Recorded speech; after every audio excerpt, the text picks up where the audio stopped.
O deputado e a senadora pola provincia de Pontevedra, Tomás Fole e Marta Lucia, compareceron esta mañá na sede do PP de Vilagarcía para valorar os orzamentos do Executivo de Sánchez para este 2019. A primeira en tratar o tema foi a senadora, quen afirmou que estes son unhas contas malas para a provincia de Pontevedra. Son uns malos presupostos para a provincia de Pontevedra. Non recollen ningún proxecto novo, máis alá do que estaba contemplado anteriormente.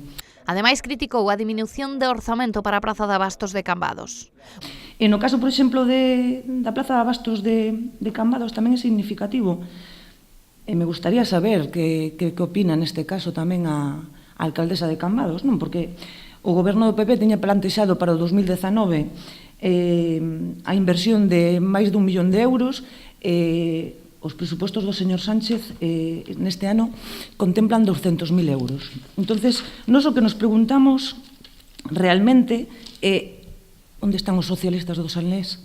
Pola súa banda, o deputado e exalcalde de Vilagarcía, Tomás Fole, afirmou que os orzamentos son increíbles porque non hai quen os crea. Para Fole, estes orzamentos poden ser un castigo de Pedro Sánchez á terra do anterior presidente Mariano Rajoy.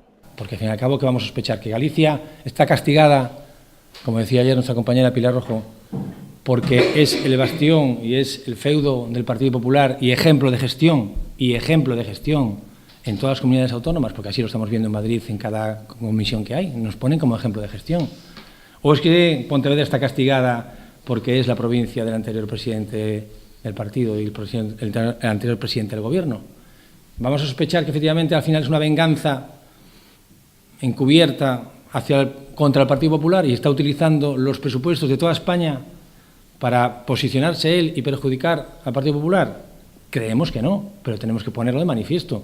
Os populares sinalan que son uns orzamentos que foron negados en Bruxelas e que agora, despois de presentalos, tan só queda esperar a ver se finalmente poden sacalos adiante.